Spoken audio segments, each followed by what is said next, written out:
예, 얼마 전에 우리 서현진 대리가 저한테 면담을 요청했습니다.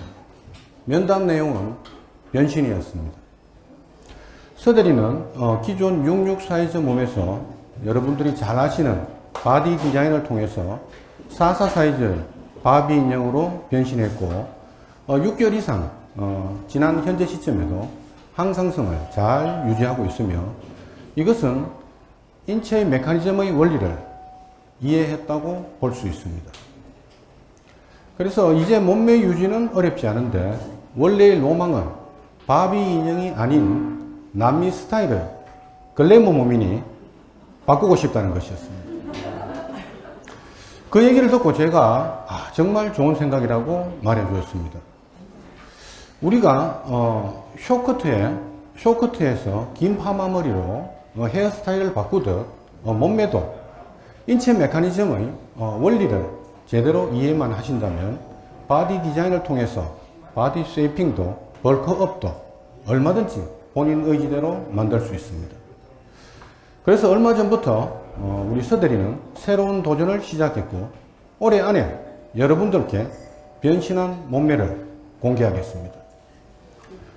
우리 서 대리의 몸이 또 어떻게 바뀔지 기대해 주시기 바라며 우리 서 대리에게 응원의 박수 한번 부탁드립니다.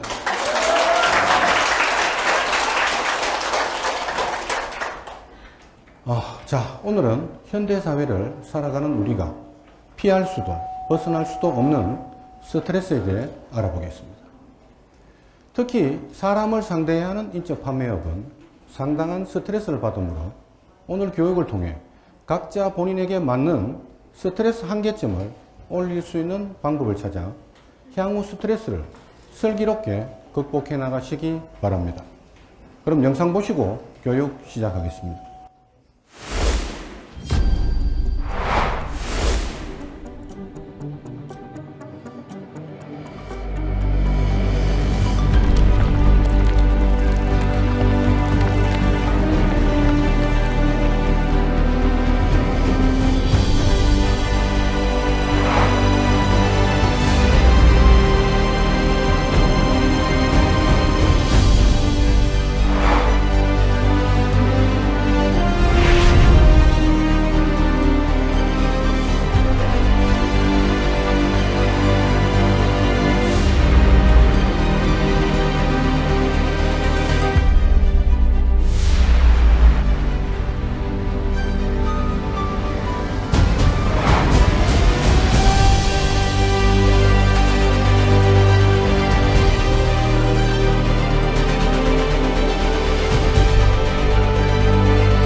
자, 우리가 길을 가다가 맹견이 어르렁거리며 쫓아온다면 어떻게 해야 할까요? 우리 뇌는 위기 상황이라 판단하고 이 위기 순간에 대응하기 위해 에피네프린, 코티졸과 같은 스트레스 호르몬을 즉각 분출합니다. 여러분들이 알고 계시는 아드레날린은 영국식 명칭이고 미국식 용어는 에피네프린입니다. 이 스트레스 호르몬은 당장 위기 순간을 벗어나기 위해 도망갈지 싸울지의 빠른 판단을 위해 뇌의 혈류량을 늘리고 넓은 시야를 통해 도주로를 확보하기 위해 동공이 확대되고 달리고 뛰어넘기를 위해 혈당치를 올려 혈류량을 극대화하며 당장 목숨이 걸리지 않는 피부, 모세혈관, 소화기관의 혈류량을 줄여 생존을 위해 고군분투하고 있는 근육으로 혈액이 쏟아져 들어갑니다. 포도당을 가능한 빨리 근육에 전달하기 위해, 즉 산소와 영양분을 더 많이 수송하기 위해 심박수, 혈압, 호흡량이 증가됩니다. 지금 당장 생존에 필요한 시스템이 최우선적으로 가동될 수 있게 인체를 효율적으로 세팅합니다. 이때 발목이 삐든지 상처가 생기더라도 위기 순간을 벗어나기 위해 염증 발생을 억제하는 소염작용도 합니다. 이런 위기 순간에는 사소한 상처보다 생존이 더 중요하기 때문입니다. 그러나 이러한 문제가 장기적으로 지속되면 호르몬 불균형과 혈관 수축으로 인해 혈액순환과 노폐물 배출이 저하되어 만성 스트레스로 인한 여러 질병들이 발생하게 되는 것입니다.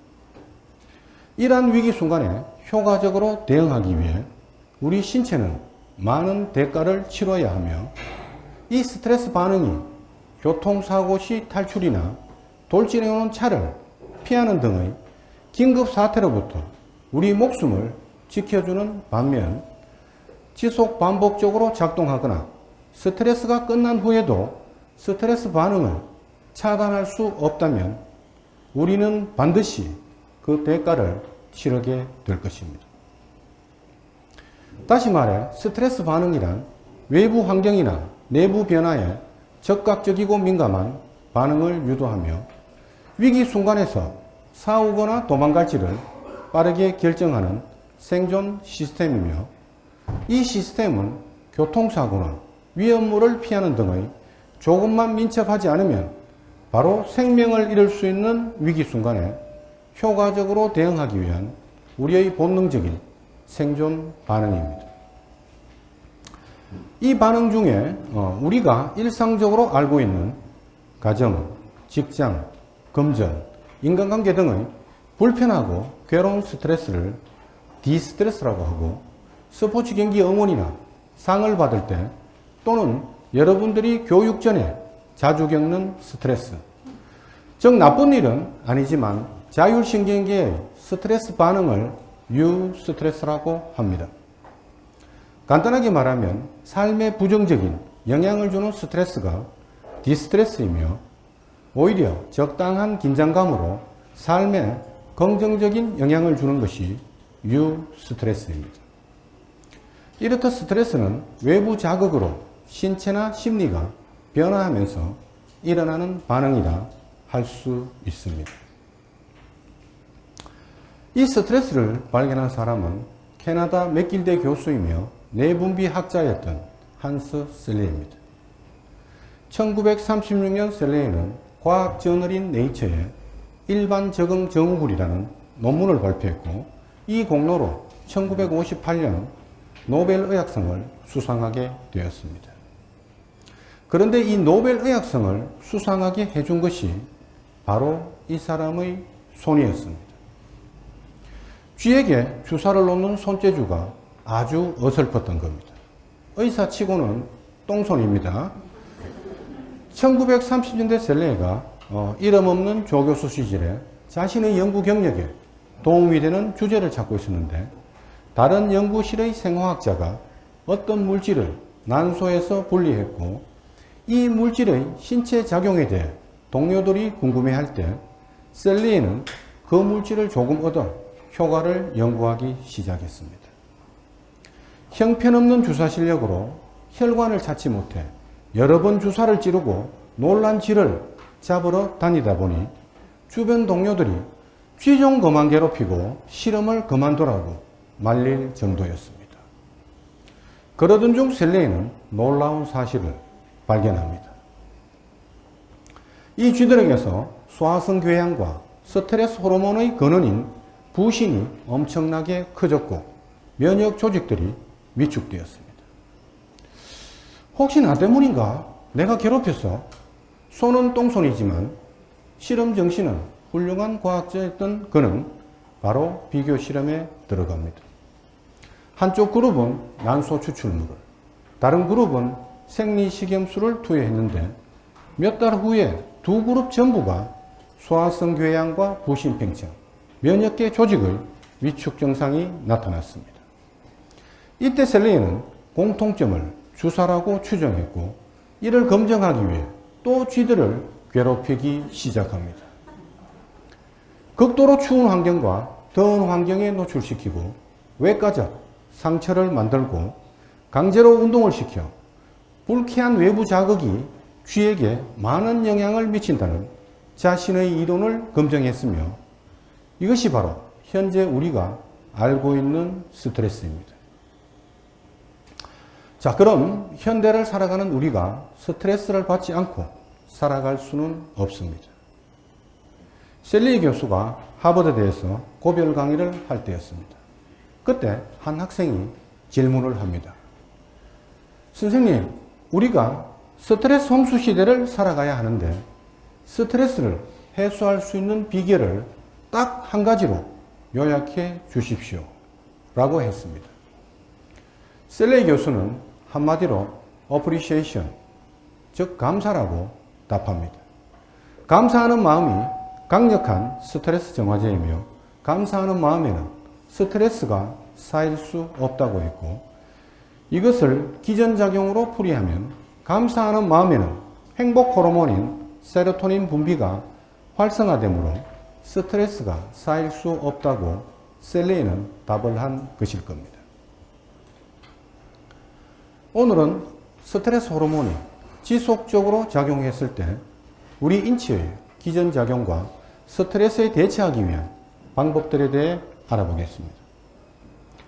우리 몸은 심장이 뛰고 체온 조절과 음식물을 소화하는 우리가 의식하지 않아도 자율적으로 작동하는 자율신경계와 신체 활동과 회복에 필요한 여러 호르몬들의 지배를 받는데 스트레스는 이 작용을 교란시킵니다. 지난 수면교육 시간에 설명드린 것처럼 스트레스가 인체 두 개의 크다란 시스템에 많은 영향을 미치는 것입니다. 해소되지 못한 만성 스트레스는 스트레스에 대응하기 위해 분비되는 호르몬이 고갈되어 탄약이 떨어진 군대처럼 스트레스 상황에 대응할 방어력이 바닥나는 마치 국가 모든 예산이 국방비에만 지출되는 격이 되어 면역, 수면, 혈액, 에너지 대사 등의 많은 질병의 원인이 되므로 만병의 근원이라는 수식어가 붙은 것입니다. 그러나 같은 정도의 스트레스라도 스트레스 반응이 나타나는 양상이나 시점은 개인에 따라 차이가 난다는 점에 우리는 관심을 가져야 합니다.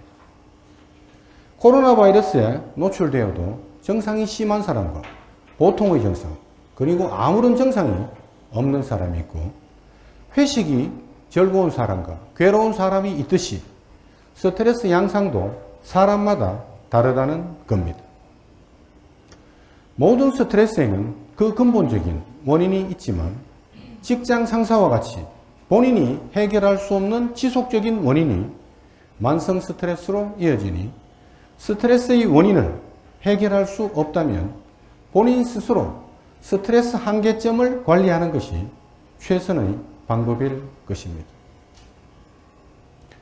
현 시대를 살아가는 우리는 이 스트레스의 공격을 본인만의 해소법으로 이겨나가는 생활 습관이 스트레스 한계점을 올리는 방법이고 이 스트레스 한계점은 평소에 관리하는 생활 습관을 가져야 할 것입니다.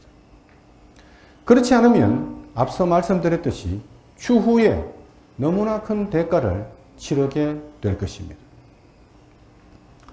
이렇듯 스트레스를 평소에 해소하는 예방 관리를 한 사람과 그렇지 못한 사람과는 스트레스의 관점이나 한계점이 달라지는데, 오늘은 지속적으로 쌓여가는 스트레스를 일상생활 속에서 해소해 나가는 관리를 통해 스트레스 한계점을 올릴 수 있는 방법에 대해 알아보겠습니다. 스트레스 해소의 가장 효과적인 방법은 호흡, 운동, 수면, 부족한 영양소의 섭취가 있으며, 수면은 지난 시간에 설명드렸고 오늘은 호흡, 운동, 부족한 영양소의 섭취에 대해 알아보겠습니다. 먼저 호흡에 대해 설명드리면, 호흡을 연구한 과학자들은 호흡 방법에 따라 폐의 크기와 기능이 달라지고 호흡을 통해 면역 반응을 조절하고 건강을 회복할 수 있으며, 숨쉬는 방법을 바꾸면 수많은 질병이 완화되거나 좋아질 수 있다는 것을 증명했습니다. 또한 호주의 애들레이드 대학의 과학저널에서 스트레스를 해소하는 방법 중 쉽고 저렴한 비용의 과학적 근거가 있는 방법은 바로 호흡이라고 발표했습니다. 이처럼 호흡은 심폐기능의 향상과 부교감 신경의 활성으로 근육 이완과 혈압 감소, 혈액순환과 스트레스 호르몬 수치 감소, 피로, 짜증, 불안감 등의 개선으로 스트레스 관리에 아주 효과적입니다. 그럼 지금부터 부교감 신경 우위 상태를 유지하고 스트레스 해소에 효과적인 방법인 코로 숨쉬는 호흡과 천천히 느린 날숨의 릴렉스 호흡을 시전해 보겠습니다. 오늘은 335, 537 호흡을 진행하겠습니다. 코로 들숨 3초, 정지 3초, 천천히 입으로 네 바퀴 씨를 멀리 보낸다는 느낌으로 날숨 5초를 진행해 보겠습니다. 자, 앉은 자리에서 진행해 보겠습니다. 자, 릴렉스 하십니다. 자, 릴렉스 하시고, 자, 눈을 감습니다. 눈을 감고, 자, 어깨에 힘을 뺍니다. 자, 지금부터 제가 호칭하는 부위에 힘을 빼들어가기 시작합니다. 자, 이마에 힘을 뺍니다. 눈썹에 힘을 뺍니다. 눈에 힘을 뺍니다. 코에 힘을 뺍니다. 인중에 힘을 뺍니다. 입술에 힘을 뺍니다. 턱에 힘을 뺍니다. 어깨와 쇄골에 힘을 뺍니다. 가슴에 힘을 뺍니다. 복부에 힘을 뺍니다. 골반에 힘을 뺍니다. 자, 지금부터 오른손을 가슴에 대시고 왼손을 아랫배에 댑니다. 자, 눈을 감은 상태에서 진행해 보겠습니다. 자, 들숨 3초, 정지 3초, 날숨 5초를 진행해 보겠습니다. 자, 천천히 들숨 하나, 둘, 셋. 정지 하나, 둘, 셋. 날숨 하나, 둘, 셋, 넷, 다섯. 자, 다음은 537을 진행해 보겠습니다. 천천히 눈 감을 상태에서 릴렉스 해 보십시오. 자, 들숨 하나, 둘, 셋, 넷, 다섯. 정지 하나, 둘, 셋. 날숨 하나, 둘, 셋, 넷, 다섯, 여섯, 일곱. 네, 눈을 떠 주십시오. 네, 릴렉스 되시나요? 네. 예, 호흡 습관의 교정, 건강의 첫걸음입니다. 다음은 운동입니다. 운동과 같은 적당한 스트레스는 세포에 있는 회복 기능과 복구 기전을 활성화시키고 신경 전달 물질의 적극적인 분비를 통해 건강한 뇌, 건강한 몸을 유지할 수 있는 최고의 방법일 것입니다. 2020년 미국 심리학협회에서는 운동을 하면 운동 시 발생하는 적당한 스트레스로 인해 신체가 스트레스에 적응되므로 운동이 스트레스 한계점을 높이는데 매우 중요하다고 강조했고, 과도한 자식 생활은 활동량 부족으로 인한 스트레스 한계점이 낮다는 점을 경고했습니다. 유연성 운동은 근육과 근막의 유연성 향상으로 혈액순환과 원활한 세로토닌의 분비로 부교감 신경이 활성화되어 스트레스 호르몬 조절에 도움을 주며, 근력 운동은 모세혈관의 생성과 재생으로 혈류량이 증가하고 신체 전반의 대사작용과 인체에 유익한 호르몬인 마이오카인의 분비로 면역력을 향상시켜 스트레스 한계점 극복에 많은 도움을 줄 것입니다. 뇌가 최고의 기능을 할 때가 운동을 한 후라고 합니다. 우리는 적당한 운동에 중독되는 건강한 생활 습관으로 만성 스트레스의 악순환 구조를 스트레스 해소의 선순환 구조로 바꿔 스트레스를 관리해 나가야 할 것입니다. 그럼 일상생활 속에서 스트레스 해소에 효과적인 브레이크 스트레스 동작을 시전해 보겠습니다. 15초 2회를 실시해 보겠습니다. 자, 안전자세에서 릴렉스 해 주시고, 자, 어깨가 들리지 않게 정어깨를 편안하게 유지하고 팔을 45도 들어줍니다. 자, 손바닥을 최대한 뒤집어 줍니다. 가슴과 어깨가 이완되실 겁니다. 자, 이 상태에서 손끝을 몸쪽으로 쭉 당겨 주십니다. 그리고 목을 최대한 들어줍니다. 이때 어깨가 들리지 않게 합니다. 어깨, 팔, 가슴, 목 주변 근육이 이완되실 겁니다. 자, 카운팅 들어갑니다. 하나, 둘, 셋, 넷, 다섯, 여섯, 일곱, 여덟, 아홉, 열. 하나, 둘, 셋, 넷, 다섯. 자,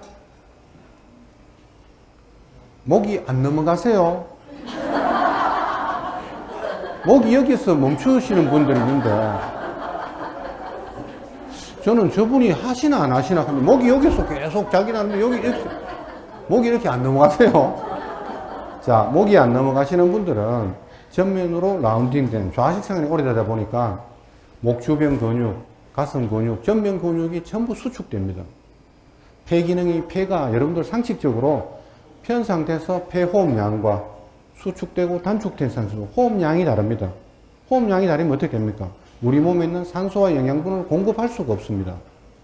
그래서 이 동작이 정말 좌식 생활이나 오랜 전면으로 라운딩 된 사람들한테는 정말 좋습니다. 30분이나 1시간에 한 번은 꼭 실행하시면 됩니다. 자, 그런 의미에서 한 번 더 진행해 보겠습니다. 자, 천천히 팔을 45도, 손바닥을 최대한 뒤집습니다. 자, 손끝을 내 몸쪽으로 쭉 당깁니다. 자, 목을, 가슴과 목이 쭉 늘어나게 쭉 이완시킵니다. 자, 카운팅 들어갑니다. 하나, 둘, 셋, 넷, 다섯, 여섯, 일곱, 여덟, 아홉, 열. 하나, 둘, 셋, 넷, 다섯. 예, 목을 드시라 그러니까 뒤로 누우시네요. 네, 시원하고 상체 순환이 되면서 눈이 선명해지시죠? 네, 데일리 운동법 중 오피스 스트레칭 동작이었습니다. 자, 다음은 영양소 섭취입니다.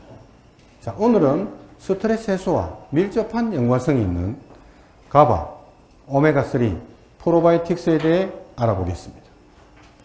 2020년 러시아에서 발표한 논문에 따르면 근만성 스트레스로 인해 신경계와 장기가 손상되는데 이를 보호할 수 있는 물질이 가바라는 것을 밝혀냈고, 스트레스 상황이 끝난 후에도 스트레스 회복 능력이 좋아진다는 것을 밝혀냈습니다. 즉 스트레스 해소 능력이 향상된 것입니다. 일본의 한 제약회사에 가바 섭취와 스트레스 해소에 관한 연구를 보면 가바의 섭취는 스트레스 해소뿐만 아니라 불안감을 감소시키며 섭취 후 1시간 이내로 효과를 나타내는 자연 스트레스 치료제라는 결과를 발표했습니다. 이렇듯 가바는 불안 감소와 정서적 안정으로 스트레스 완화에 많은 도움을 주는 기능을 합니다. 다음은 오메가3입니다. 미국 오하이오 주립대 연구팀은 오메가3가 스트레스를 받는 동안 스트레스 호르몬인 코티졸을 생성하고 염증성 단백질의 생산을 억제하여 오메가3는 심혈관 질환뿐만 아니라 신경 안정과 스트레스의 영향을 감소시키는데, 하버드대 연구 결과 오메가3의 결핍은 미국 사망 원인 6위에 오를 만큼 결핍되어서는 안 될 중요한 영양소이며 인체에서 생성되지 않기에 반드시 섭취해야 하는 영양소입니다. 다음은 프로바이오틱스입니다. 2021년 중국의 한 대학에서 발표한 스트레스와 장 건강에 대한 최신 연구를 보면 프로바이오틱스로 인한 장내 미생물 변화가 장을 건강하게 만들어 스트레스와 불안 증세를 완화한다는 것을 증명했고, 이탈리아에서 1,500명을 대상으로 한 12가지 연구를 비교 분석한 결과 프로바이오틱스의 섭취가 스트레스와 불안감을 해소한다는 것을 밝혀냈습니다. 이렇듯 앞에서 알아본 바와 같이 스트레스 한계점을 올리고 스트레스를 관리하는 방법에는 호흡, 운동, 수면, 영양소의 섭취가 가장 효과적인 방법입니다. 이러한 스트레스란 질병은 예방건강관리가 가장 필요로 하는 질병일 것이며, 현대의 삶은 급변하는 세상의 소용돌이에서 복잡한 사회적 관계는 너무나 많은 정보 데미지로 인해 정신의 조경이 필요할 것입니다. 여러분들이 스트레스라는 벽에 부딪혔을 때 그 벽을 허물어 버릴 수 있는 해결책이 앱소브 시스템이길 바라며 오늘 교육 마치겠습니다.